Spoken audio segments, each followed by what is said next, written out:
거룩하신 주님, 복된 주의 날 하나님 전에 나왔습니다. 우리에게 또 은혜를 더하여 주시고 하나님 우리에게 주시는 주의 말씀이 우리 심령에 새겨지는 은총이 있게 하여 주옵소서. 예수님의 이름으로 기도하옵나이다. 아멘. 제가 지난 한 주 동안 말씀을 준비하면서 또 이렇게 유튜브를 이렇게 보게 됐어요. 근데 많은 교회들이 신년 축복 성회라는 이름으로 한 주간 뭐 또 집회도 하고 뭐 그런 영상들이 많이 있더라고요. 과거의 영상도 있고 뭐 최근의 영상도 있고, 새해가 되었기 때문에 하나님께 복을 받자, 그런 의미에서 신년 축복 성회라는 이름으로, 저도 가만히 생각해 보니까 예전에 그런 집회들을 많이 했었던 것 같아요. 의미 있는 예배죠. 그런데 혹시 이 예배에 참석하는 사람들의 마음이 하나님께서 이 예배에 참석하면 우리에게 복을 주시는데 물질의 복을 주시지 않나라는 생각을 혹시 하는 것은 아닐까라는 생각도 하게 되었습니다. 이게 무슨 말이냐면, 여러분 우리가 신앙생활을 하면서 가장 경계해야 되는 것 중에 하나가 기복신앙이죠. 기복주의 신앙 들어보셨을 거예요. 기복주의 신앙은 우리가 철저히 배격해야 되는 것입니다. 기복주의 신앙이라고 하는 것이 뭘까? 간단하게 정리하면 복을 받기 위해서 신앙생활 하는 거예요. 여기서 말하는 복은 뭐예요? 물질의 복이에요. 성공, 돈 많이 버는 거, 뭐 대박 터뜨리는 거, 이것을 위해서 교회 나오고 하나님 믿는 거예요. 내가 하나님 믿는 이유가 내가 부자 되기 위해서, 내가 잘 살기 위해서 교회 나오고 예수님 믿는다, 그런 마음으로 예배드리고 그런 마음으로 집회에 참석하고 한다면 이건 기복주의 신앙이죠. 이것은 잘못된 것입니다. 여러분, 예수 믿고 복 받으세요, 틀린 말이에요? 맞는 말이에요? 맞는 말이에요. 예수 믿으면 복을 받아요? 안 받아요? 받습니다. 예수 믿으면 복을 받아요. 예수님, 하나님은 우리에게 복을 주시는 분이심을 믿습니다. 우리 찬송 불렀잖아요. 복의 근원 강림하사. 그렇죠? 하나님께서 만복의 근원이 되십니다. 모든 복은 우리 하나님으로부터 내려오는 거예요. 그래서 예수 믿으면 복 받는다는 말이 틀린 말이 아니에요. 근데 이 복을 착각하시면 안 돼요. 기복주의는 이게 잘못된 거예요. 이 복이 물질의 복이고 우리 신앙생활의 목적도 그 물질의 복을 받기 위해서 교회에 나온다 라고 생각하면 이게 기복주의 신앙이라고요. 이건 잘못된 거예요. 그렇게 생각하시면 안 돼요. 자, 그러면 우리가 신앙생활의 목적이 그럼 뭘까? 여러분, 신앙생활의 목적이 뭘까요? 이 주제만 가지고 책 한 권, 논문 한 편이 나올 거예요. 아마 굉장히 방대한 주제예요. 신앙생활의 과연 목적이 뭐냐. 근데 이거를 그냥 줄여가지고 한 문장으로 제가 한번 줄여봤어요. 신앙생활의 목적이 뭘까? 뭐든지 단순화에는 오류가 따를 수 있습니다. 그러나 단순화의 오류를 무릅쓰고 제가 이 한 문장으로 한번 정리를 해보면 이런 겁니다. 신앙생활의 목적은 하나님의 자녀로서의 권세를 누리고 나누며 살기 위해서 신앙생활을 하는 것입니다. 한번 따라해 볼까요? 신앙생활의 목적은 하나님의 자녀로서의 권세를 누리며 나누며 살기 위해 신앙생활하는 것이다. 아멘이십니까? 잘 생각해 보세요. 여러분, 하나님의 자녀예요? 아니에요? 자녀죠. 그렇죠? 우리 하나님의 자녀입니다. 근데 자녀됨에 권세가 있어요. 성경에 보면 하나님의 자녀 되는 권세를 주셨으니 그랬어요. 자녀됨의 권세, 우리가 하나님을 아버지라고 부르면서 우리에게 얼마나 많은 은혜와 특권을 주셨는지 몰라요. 그 권세를 내가 누리고, 그리고 나만 누리고 끝나는 것이 아니라 그것을 이웃에게 어떻게 해요? 나누고, 그 사랑을 베풀고 나누면서 살아가는 것이 우리 신앙생활의 목적이라는 거예요. 명절을 맞아서 우리가 쌀 나눔을 해요. 이것도 하나님의 사랑을 내가 받았으니 그 사랑을 우리 이웃들에게 나누어 주겠습니다라고 하는 그 사랑의 하나의 표현인 것이죠. 여러분들 중에 혹시 신앙생활의 목적이 구원받는 거 아닙니까? 그렇게 생각하시는 분이 있을지 모르겠는데 그렇지 않아요. 신앙생활의 목적이 우리가 천국 가기 위해서 믿는 게 아니에요. 천국 가는 건 뭐예요? 당연히 얻는 거예요. 그게 목적이 아니라고요. 당연히 주어지는 거라고요. 이런 이야기가 있어요. 어떤 사람이 크루즈 같은 돈을 모아가지고 그런 여객선에 다 승선을 했어요. 근데 너무 비싸다 보니까 돈을 거기에 다 써서 남은 돈이 얼마 없어요.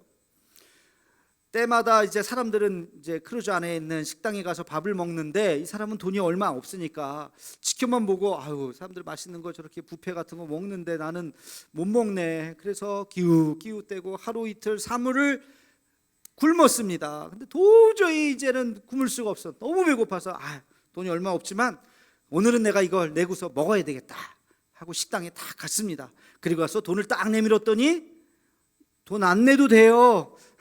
당신 입장권 안에 이거 다 포함된 거예요. 공짜예요. 드세요. 얼마나 억울하겠어요. 그죠? 여러분, 이 이야기는 무슨 얘기예요? 구원이 목적이 아니라는 거예요. 구원받기 위해서 우리가 신앙생활 하는 게 아니에요. 구원은 당연히 예수 믿으면 당연히 우리에게 오는 거예요. 할렐루야. 여러분, 당연히 우리가 예수 믿으면 당연히 하늘나라 가는 줄로 믿으시기를 축원합니다.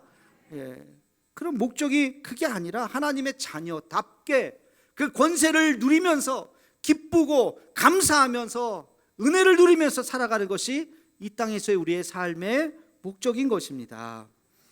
여러분, 하나님께서 말씀하시는 복이 뭘까? 복이 뭘까? 저는 시편 23편 1절 말씀을 읽으면서 복이란 이런 거구나 하는 걸 깨닫게 되었어요. 우리 함께 같이 한번 읽어보겠습니다. 시편 23편 1절입니다. 시작. 여호와는 나의 목자시니 내게 부족함이 없으리로다. 아멘. 자, 물어보겠습니다. 이 시편 23편의 저자가 지금 행복해요? 안 행복해요? 안 행복해요? 내가 부족함이 없다 그러잖아요. 행복한 거죠. 그렇죠? 여호와는 나의 목자시니 내게 부족함이 없으리로다. 얼마나 행복한 마음으로 이 표현을 했겠어요. 이 사람이 지금 복을 받았어요? 안 받았어요? 받았어요. 복을 받았어요. 그러면 이 사람이 지금 부자입니까? 가난한 사람입니까? 모르죠. 부자예요? 가난하면 이런 말 못해요? 아니잖아요. 부자인지 가난한지는 몰라요. 부자일 수도 있고 가난할 수도 있어요.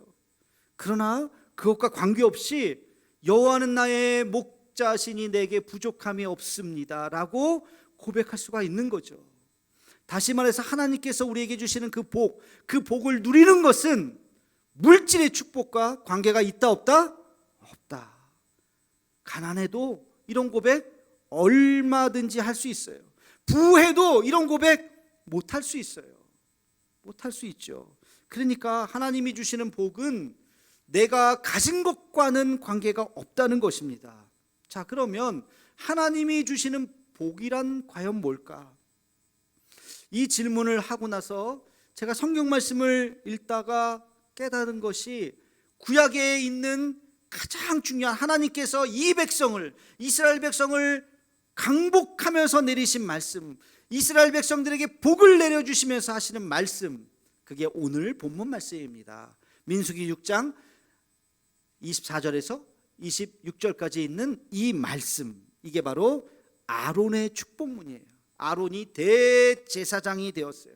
최초의 대제사장, 모세가 아니에요. 아론입니다. 하나님께서 아론을 기름 부어서 대제사장으로 세우면서 너는 이제 이스라엘 백성들 앞에 서라. 그리고 그들에게 이렇게 축복하라. 그러면서 주신 말씀이 오늘 말씀입니다. 이 말씀을 가만히 보면 하나님께서 우리에게 주시는 복이 무엇인지를 깨달을 수 있어요. 하나님께서 우리에게 이런 복을 주시려고 하시는구나. 이게 바로 복의 근원이구나. 그게 뭘까? 첫 번째 24절 말씀입니다. 우리 함께 같이 읽겠습니다. 시작. 여호와는 내게 복을 주시고 너를 지키시기를 원하며. 아멘. 너를 뭐 하기를 원하신다고요? 지키시기를 원한다. 이것이 바로 동행의 복입니다. 우리 따라해 봅시다. 동행의 복. 하나님께서 우리에게 주시는 첫 번째 복은 동행의 복이에요. 내가 너와 함께 할 것이다. 함께 한다는 건 뭐예요? 너를 지켜주겠다는 거, 보호하시겠다는 겁니다. 내가 너와 함께 하겠다는 것이 얼마나 중요한 말씀인지, 하나님께서 그 아들 예수 그리스도를 이 땅에 보내주셨을 때 그 아들의 이름을 뭐라 하라? 임마누엘이라 하라. 임마누엘이 뭐예요? 하나님이 우리와 함께 하신다. 그렇죠? 하나님이 우리와 함께 계신다는 게 임마누엘이고, 그게 그의 아들 예수 그리스도의 이름이고, 이게 하나님께서 우리에게 주시는 축복의 은혜인 것입니다. 여러분, 힘들고 어려울 때, 기도할 때 하나님께서 이런 음성을 들려주실 거예요. 사랑하는 내 아들아, 내 딸아, 내가 다 안다. 너의 그 눈물, 너의 그 아픔, 너의 그 억울함, 너의 그 고통을 내가 안다. 두려워하지 말라, 놀라지 말라. 나는 내 하나님이 됨이라. 내가 너를 굳세게 할 것이다. 내가 너의 의로운 오른손을 붙잡아 줄 것이다. 내가 너와 함께 할 것이다. 여러분, 이 말씀을 들을 때 힘이 나겠어요, 안 나가겠어요? 나죠. 예. 올 한 해 살아가면서 어려운 일이 혹시 있을지도 모르겠어요. 예. 그렇죠? 여러분, 각오하셔야 돼요. 모든 일만 잘 될까? 아닐 수도 있어요. 어려운 일이 있고, 시험에도 떨어지고, 뭐 하던 일 잘 안 되고, 뜻하지 않은 어려움이 우리에게 있을 수 있어요. 그러나 그때라도 우리가 깨달아야 되는, 하나님께서 우리에게 주시는 복, 그게 뭐라고요? 동행의 복. 하나님께서 우리의 손을 붙잡아 주시고 우리와 함께 하시고, 사랑하는 내 아들아, 내 딸아, 내가 너를 안다. 내가 너와 함께 할 것이다. 그 음성을 들을 수 있는 우리 모두가 되기를 주의 이름으로 축원합니다. 하나님께서 주신 복이 이런 거라고. 그 다음 두 번째 25절 말씀을 함께 읽겠습니다. 시작. 여호와는 그의 얼굴을 내게 비추사 은혜 베푸시기를 원하며. 아멘. 두 번째 복은 은혜의 복입니다. 은혜 베푸시기를 원한다. 여러분, 은혜가 뭘까요? 은혜라고 하는 것은 원어적인 의미에서 보면 선물이에요. 선물. 하나님께서 우리에게 선물을 주시는 거예요. 이거 내가 만든 게 아니잖아요. 내 게 아니잖아요. 내 노력과 내 힘으로 얻을 수 있는 것을 은혜라고 말하지 않아요. 은혜는 내 노력과 내 수고가 아니라 주어지는 거예요. 내 은혜 능력 밖에 있는 거예요. 주어지는 것이, 그게 은혜라고 이야기합니다. 여러분, 농부가 씨를 뿌려요. 누가 뿌려요? 농부가 뿌리는 거, 내 수고예요. 물을 줍니다. 내가 물을 주는 거예요. 근데 그걸 자라게 하고 열매 맺게 하는 것은 내 능력이에요? 아니에요? 내 능력이 아니에요. 여러분, 물 준다고 다 자랍니까? 농사가 그렇게 쉬워요? 씨앗 뿌린다고 다 돼요? 이스라엘 백성들 옛날에는 씨앗을 뿌리려면, 봄에 씨앗을 뿌리려면 겨울에 딱딱했던 땅이 말랑말랑해져야 돼요. 지금은 비닐하우스라도 있지, 그때는 이 땅이 말랑말랑해지려면 비가 와야 돼요. 비를 내리게 할 수 있어요? 지금 기술로도 안 돼요. 비를 내리게 할 수 있는 건 하늘에서 비가 내려야 감사하면서 드디어 씨앗을 뿌릴 수 있는 겁니다. 그리고 그것이 싹이 나고 열매를 맺히는 것은 우리의 능력이 아니라고요. 그래서 그 열매를 보면서 이것은 하나님이 하신 겁니다, 하나님의 은혜입니다라고 고백하는 거죠. 여러분, 결혼해서 아이들 다 낳아보셔서 길러보셨죠? 자식 내 뜻대로 되시던가요? 좋은 거 잘 사주고 맛있는 거 먹이고 좋은 옷 입혀주면 그 아이가 잘 자라요? 책 사주고 좋은 학원 보내면 다 공부 잘해요? 그렇게 쉬워요? 아니잖아요. 아니죠. 그렇게 내가 할 수 있는 것은 있지만 내가 할 수 없는 게 있어요. 하나님이 은혜를 주시는 거예요. 하나님이 잘하게 하시는 거예요. 하나님께서. 우리 교회 올해 119주년입니다. 여러분, 여기까지 온 것, 이것이 하나님의 은혜예요.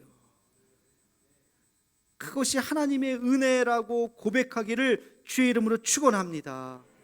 119년 전, 120년 전에 세워졌던 교회가 다 지금까지 모든 교회가 다 왕성하게 성장하면서 왔느냐? 아니요.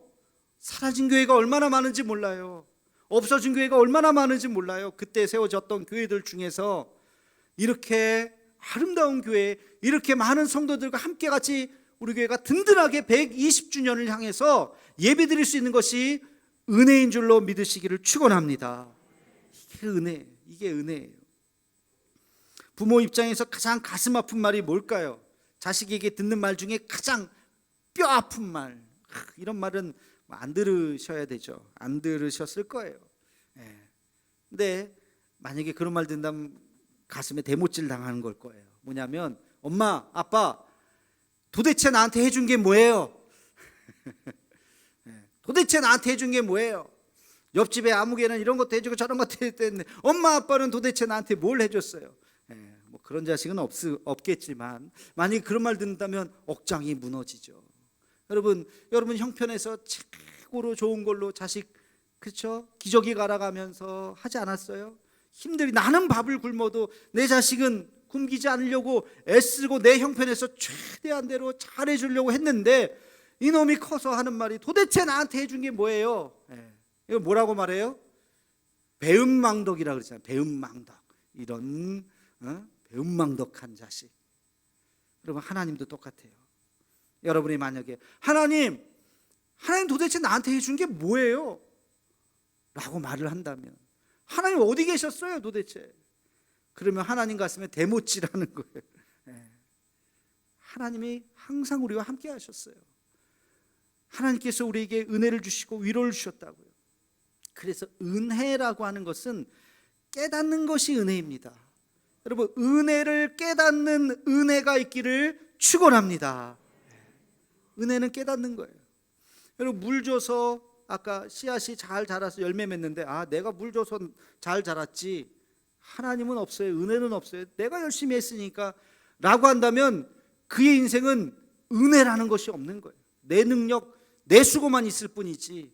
이걸 자기의라고 하잖아요. 자기의는 없습니다. 하나님의 은혜예요.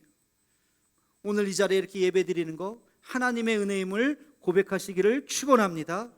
정말 그렇지 않아요? 여러분, 찬양대 오늘 멋진 찬양 해주셨는데 나에게 이렇게 아름다운 목소리를 주셔서 여기 계신 분들 중 하고 싶지만 못하시는 분이 있어요. 그 성대 결절도 안 오고 내가 그래도 지금까지 이렇게 아름다운 목소리로 찬양할 수 있는 거 은혜인 줄로 믿으시기를 바랍니다. 은혜예요. 내가 이렇게 찬양할 수 있는 거, 예배 이렇게 잘 드릴 수 있는 거, 이게 은혜예요.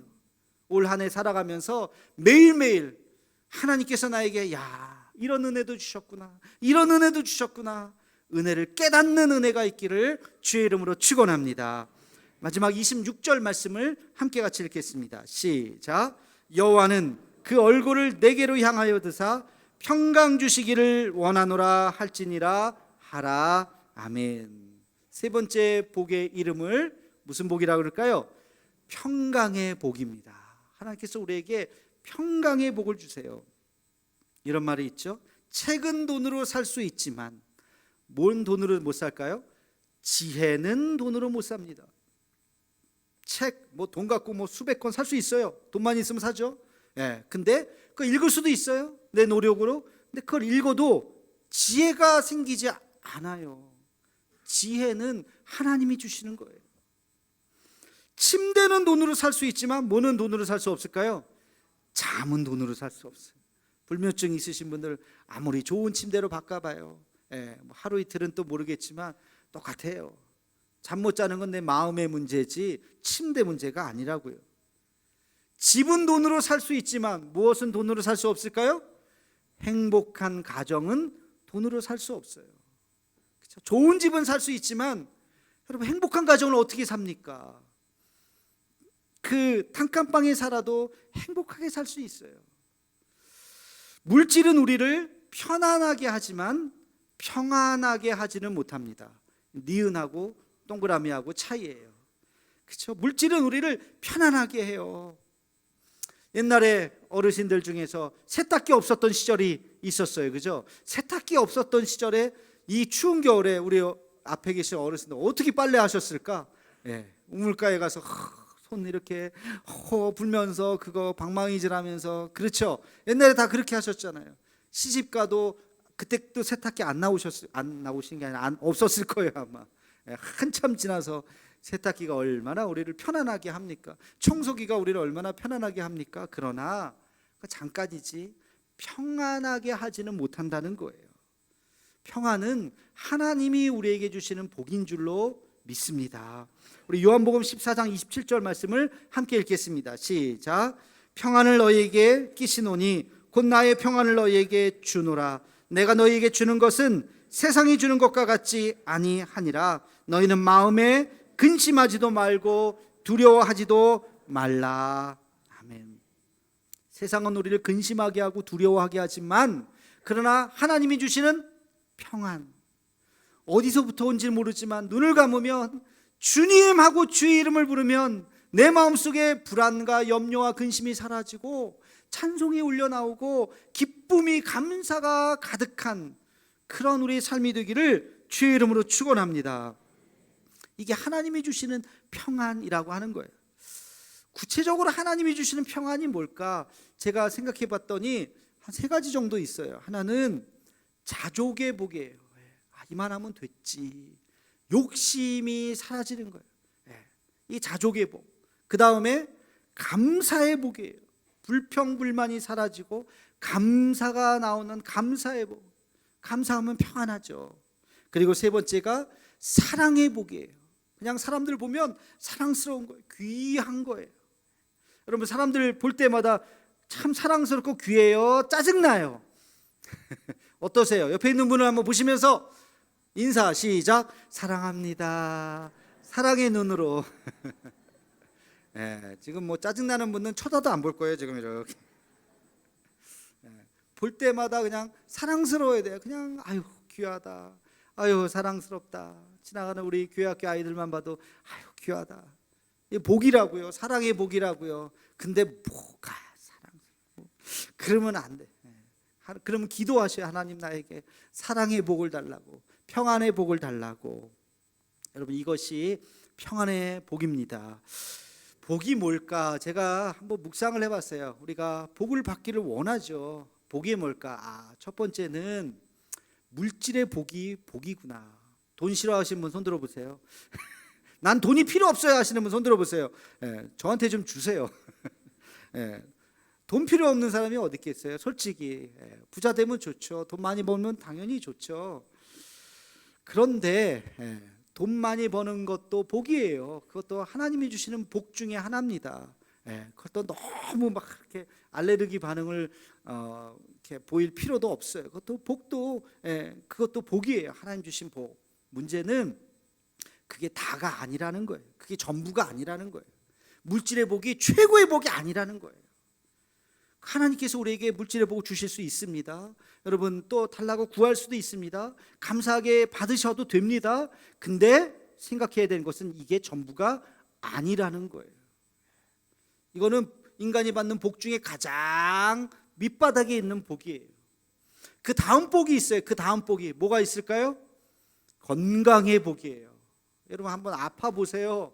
병원에 갔더니 의사가 아이고 왜 이제 오셨어요? 이걸로 어떻게 하나?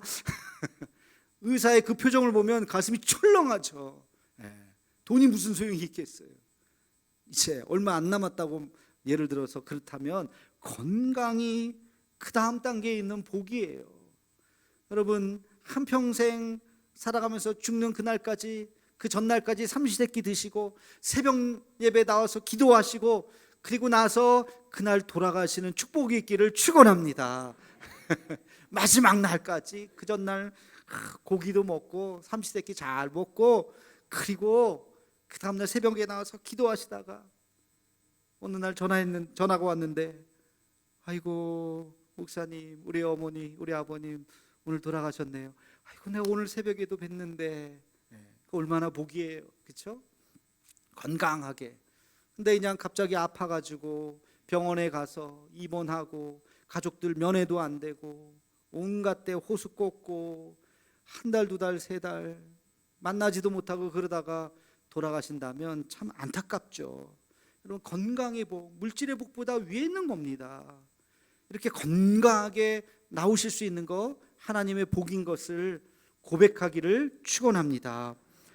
근데 또 그게 전부가 아니에요. 그 위에 또 복이 있어요. 그게 뭐냐? 만남의 복이에요. 만남의 복, 사람의 복이에요. 사람의 복. 여러분, 사람이 많은 건 내 주변에 외롭지 않게 늘 만나자고 하는 사람, 또 만나고 싶은 사람이 많은 거, 그게 복이에요. 나이 들어가시면서 고독하고 만날 사람 없고 우울하시면 안 돼요. 존경받고 사랑받으시기를 축원합니다. 여러분, 나이 드시면서 사람들이 야, 저 어르신 참 대단해, 참 귀해, 저 어르신 때문에 내가 은혜를 많이 입었지, 그런 분들이 많아져야 돼요. 어르신 제가 식사 한번 대접할게요 하는 그런 분들이 그냥 즐비해야 돼요. 명예로워야 되고 존경받아야 되고 사랑받아야 돼요. 외롭지 않아야 돼요. 그게 사람의 복이에요. 그렇게 둘러싸여서 산다고 하는 것이 얼마나 행복한데요. 그런 복이 있기를 주의 이름으로 축원합니다. 근데 또 이게 끝이 아니에요. 마지막 단계 하나 더 있어요. 그게 뭐냐면 믿음의 복입니다. 믿음의 복. 믿음의 복은 하나님과 점점 가까워지는 복이에요. 성경을 읽을 때마다 은혜가 돼요. 요한복음 읽을 때마다 그렇지 눈물이 나고, 창세기 읽을 때마다 또 읽고 또 읽는데 또 은혜가 되고. 여러분, 성경 처음 보시는 분 없잖아요. 몇 번씩 읽었는데 밑줄 긋고 또 밑줄 긋는데 그 부분 읽으면 또 눈물이 나고. 믿음의 복이에요.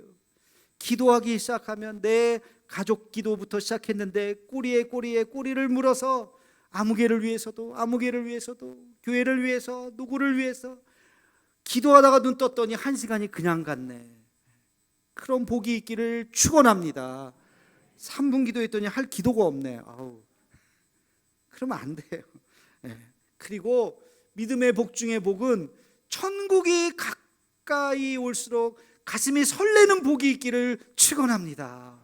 여러분, 여행 어디 갈 때 비행기 티켓팅 해놓고 그 날짜를 기다리면 기분이 좋아요, 안 좋아요? 좋잖아요. 아, 일주일 남았네, 아 3일 남았네, 아 내일이네. 가슴 설레고. 짐 쌀 때 기분 좋아요, 안 좋아요? 아, 좋잖아요. 그렇죠?